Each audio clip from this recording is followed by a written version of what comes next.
अस्सलाम वालेकुम, welcome back to innovate IT zone. आज की वीडियो लेक्चर में हम लोग डिस्कस करेंगे हमारे नेटवर्क सर्विस मॉडल्स के बारे में और कुछ नेटवर्क की सर्विसेज के बारे में, जो कि बहुत इंपॉर्टेंट है। आपने इस वीडियो को स्किप नहीं करना है और एंड तक देखना है। तो चलिए हम लोग स्टार्ट करते हैं अपने नेटवर्क सर्विस मॉडल्स के बारे में। सबसे पहले तो हर मॉडल से रिलेटेड हम उनकी डेफिनेशन करेंगे, थोड़ा हम देखेंगे कि वो काम कैसे करते हैं और इनके अंदर कौन कौन से प्रोटोकॉल या डिवाइसेस यूज होते हैं, हम लोग उसको डिस्कस करेंगे। तो जान लेते हैं नेटवर्क सर्विस मॉडल होते क्या है। नेटवर्क सर्विस मॉडल वो हमारे पास आप कह सकते हैं मेथड्स होते हैं, वो तरीकेकार होते हैं जिनके जरिए डाटा एक डिवाइस से दूसरे डिवाइस तक पहुंचता है। अब ये मॉडल्स डिफाइन करते हैं कि डाटा किस राउट से, किस तरीके से, किस रिलायबिलिटी के साथ जो है वो ट्रांसफर होगा, वो हम देखते हैं। अब इसमें हम डिफरेंट मॉडल्स का डिस्कस करेंगे, जैसे ओएसआई मॉडल है, क्लाउड बेस्ड मॉडल्स हैं, इन सब के बारे में। तो हर मॉडल का अपना काम और अपना पर्पस होता है, तो उस लिहाज से हम देख लेते हैं हमारे पास क्या क्या हम लोग मॉडल डिस्कस करेंगे। तो चलते हैं, सबसे पहला मॉडल डिस्कस करते हैं, जो कि मेरा है ओएसआई मॉडल। ओएसआई मॉडल यानी ओपन सिस्टम इंटरकनेक्शन, ये एक ऐसा स्टैंडर्ड फ्रेमवर्क होता है जो नेटवर्क कम्युनिकेशन को 7 इंपॉर्टेंट लेयर्स में डिवाइड करता है।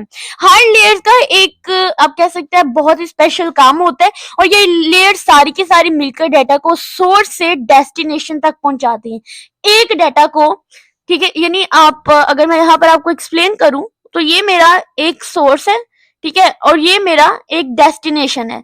तो इस सोर्स से इस डेस्टिनेशन तक जाने के लिए जो अंदर सारी ओएसआई मॉडल्स की लेयर्स यूज होती है और वो डाटा को किस तरह से सिक्योर तरीके से यहाँ तक ट्रांसफर करती है, वो आपका ओएसआई मॉडल की लेयर्स काम करती हैं। अब इसके अंदर हमारी 7 इंपॉर्टेंट लेयर्स होती हैं, जिनमें सबसे पहली लेयर आती है फिजिकल लेयर, उसके बाद data link layer, network, transport, session, presentation and application layer. ठीक है, इन लेयर्स को आपने इसी सीक्वेंस के साथ याद रखना है।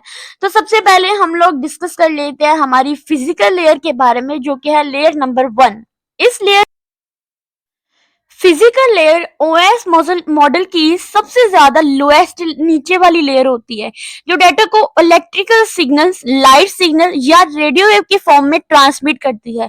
इस लेयर का काम सिर्फ बिट्स यानी जीरोस और वंस को हार्डवेयर के जरिए सेंड और रिसीव करना होता है। अब हम देखेंगे ये काम कैसे करता है। सबसे पहले हम बात करेंगे ट्रांसमिशन मीडिया के थ्रू, यानी जो केबल्स होती हैं जैसे ईथरनेट है, फाइबर ऑप्टिक्स वगैरह होते हैं, या वायरलेस सिग्नल जैसे वाईफाई हो गया, ब्लूटूथ हो गया, इनके जरिए से डाटा को ट्रांसमिट करती हैं। टोपोलॉजीज होती हैं कुछ, यानी ये लेयर्स क्या बताती है कि डिवाइसेस कैसे कनेक्टेड होती है, जैसे स्टार है, बस है, रिंग है, मैश, किस टोपोलॉजी के थ्रू जो होती है वो आपस में कनेक्टेड होती है। डेटा यूनिट होते हैं जो कि आपको बिट की फॉर्म में डाटा को ट्रांसमिट करती है। इसके बाद इसके अंदर कौन कौन से प्रोटोकॉल और डिवाइसेस यूज होते हैं, जिनमें हमारे पास इथरनेट, वाईफाई, ब्लूटूथ, डीएसएल, ये हमारे प्रोटोकॉल्स यूज होते हैं। और जो डिवाइसेस होते हैं इनमें cables, hubs, repeaters, network interface card वगैरह जो होते हैं यूज होते हैं। ये फिजिकल लेयर की कहानी थी, ठीक है।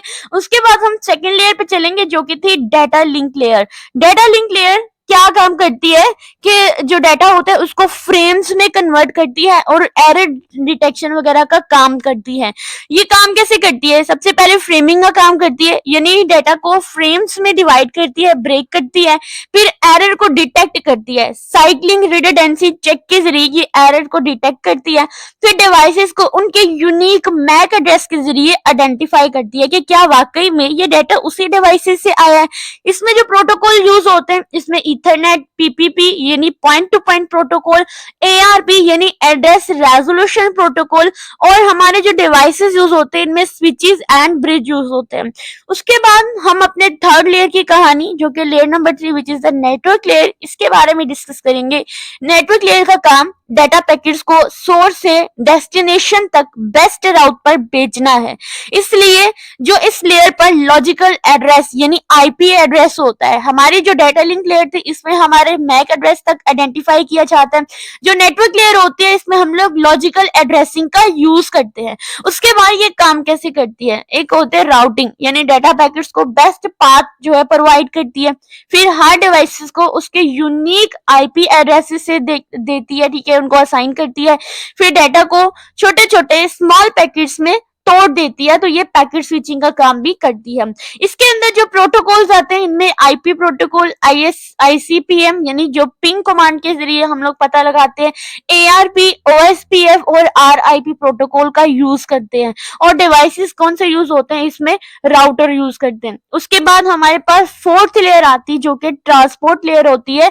ये अब उसके नाम से ही जाहिर होता है कि ये लेयर जो होती है डाटा को रिलायबल तरीके से सेंड और रिसीव करने का काम करती है, ट्रांसपोर्ट का काम करती है। अब ये लेयर जो होती है ये डाटा सेगमेंटेशन, एरर कंट्रोल और फ्लो कंट्रोल करती है। फ्लो कंट्रोल का मतलब होता है जो भी स्पीड होती है उसको कंट्रोल करती है ताकि सेंडर और रिसीवर सिंक में रहें। इसके अलावा ये काम कैसे करती है, एक होता है सेगमेंटेशन, यानी ये क्या काम करती है कि डाटा को रिलायबल तरीके से, जैसे हमने पढ़ा कि छोटे छोटे पार्ट्स में, यानी आप कह सकते हैं सेगमेंट्स के अंदर तोड़ देती है।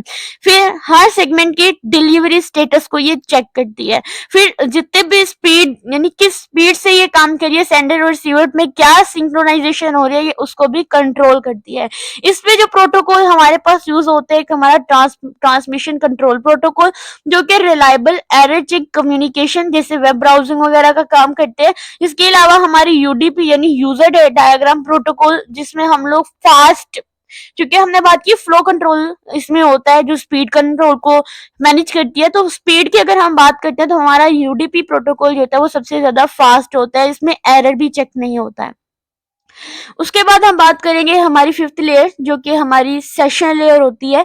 सेशन लेयर का काम होता है कम्युनिकेशन सेशंस को स्टार्ट, मैनेज और एंड करना होता है।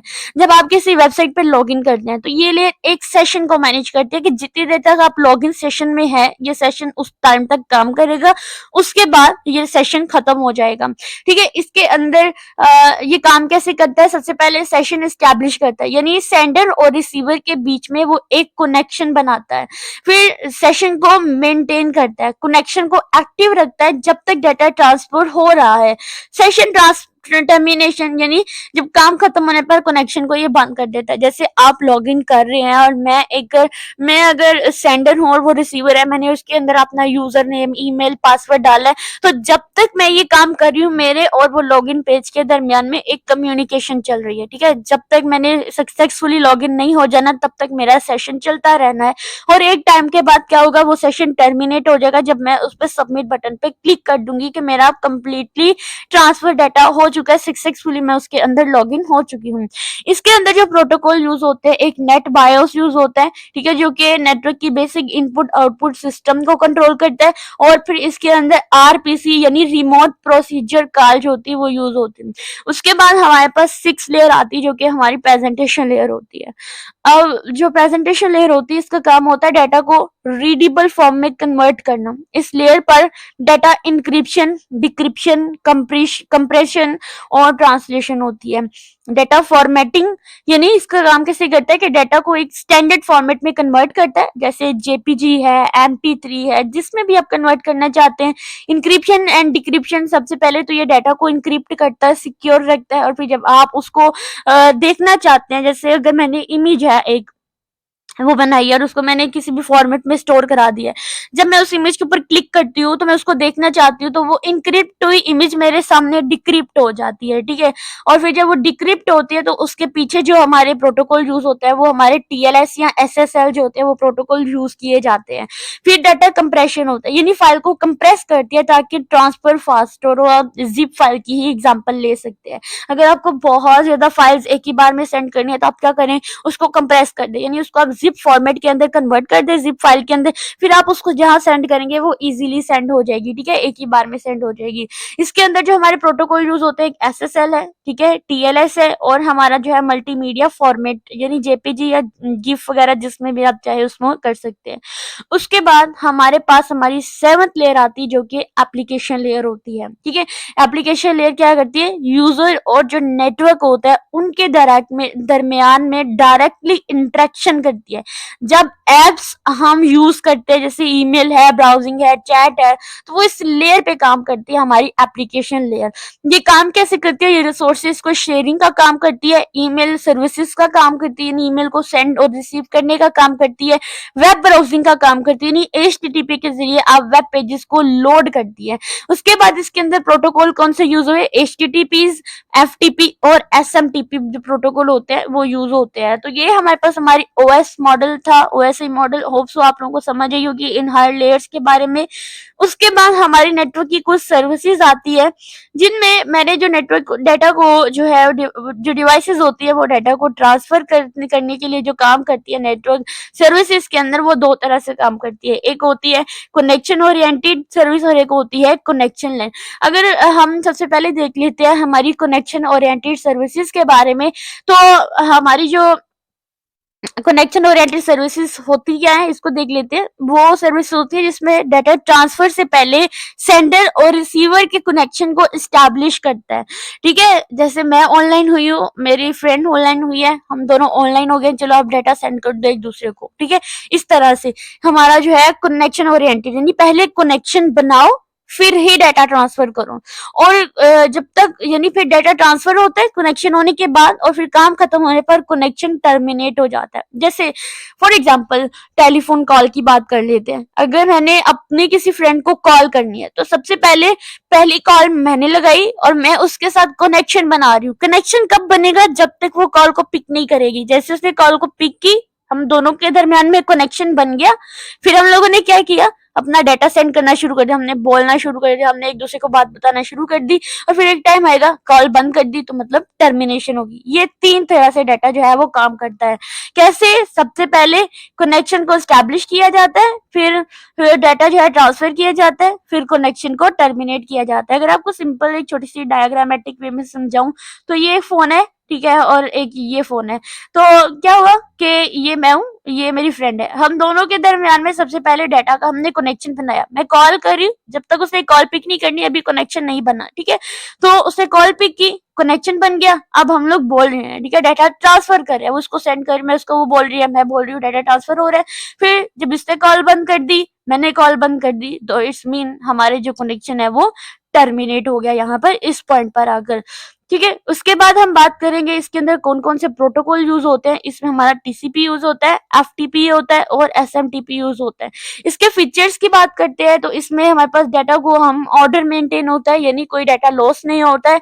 एरर चेकिंग होती है, डाटा डिलीवरी के बाद कंफर्मेशन मिलती है, यानी एरर चेक किया जाता है कि क्या आपने जिसको कॉल किया क्या वो वाकई में वही बंदा है ना? हाँ ठीक है वही है। ठीक है, उसके बाद कनेक्शन बेस होता है, पहले कनेक्शन बढ़ता है फिर डाटा ट्रांसफर होता है। उसके बाद हम बात करेंगे अपने कनेक्शन लेस सर्विसेज के बारे में। अब इसमें क्या होता है कि डाटा ट्रांसफर से पहले कोई कनेक्शन हमें स्टैब्लिश नहीं करना पड़ता है, डाटा डायरेक्टली सेंड होता है चाहे रिसीवर इस चीज के लिए रेडी हो या ना हो। ठीक है, इसकी सबसे बड़ी एग्जांपल मैसेजेस की ही होती है, टेक्स्ट मैसेजेस की। फॉर एग्जांपल मैंने व्हाट्सएप पे अपनी फ्रेंड को मैसेज किया है, अब वो ऑनलाइन है, हमारा कनेक्शन है नहीं है, मैंने सेंड कर दिया, जब दिल चाहे उसका मैसेज को पढ़े भाई। ठीक है, ये होती है हमारी कनेक्शन लेस सर्विसेज। अब काम कैसे करता है ये, इसको देख लेते हैं। डाटा ट्रांसफर, ठीक है, यानी डाटा डायरेक्टली सेंड कर देता है विदाउट किसी भी हैंडशेक के। तो इसमें किसी भी कंफर्मेशन की जरूरत नहीं होती कि क्या डाटा उसने रिसीव कर लिया है क्या नहीं किया हुआ, हम सेंड कर देते हैं, हमारी भला से देखे या ना देखे। ठीक है, इसके अंदर जो प्रोटोकॉल यूज होता है उसमें UDP होता है, क्योंकि UDP भी कनेक्शन लेस होता है, इसमें कनेक्शन बनाने की ज्यादा जरूरत नहीं होती, हमें किसी के रिस्पॉन्स की जो है वो फौरन से जरूरत नहीं होती है, क्विकली हम डाटा सेंड कर देते हैं। ICPM होता है, इंटरनेट कंट्रोल मैसेज प्रोटोकॉल, और DHCP सर्वर जो है यानी डायनामिकली जो है IP एड्रेस को असाइन कर देता है किसी भी कनेक्शन को स्टैब्लिश किए बगैर, तो हमारा DHCP सर्वर इसके अंदर यूज होता है।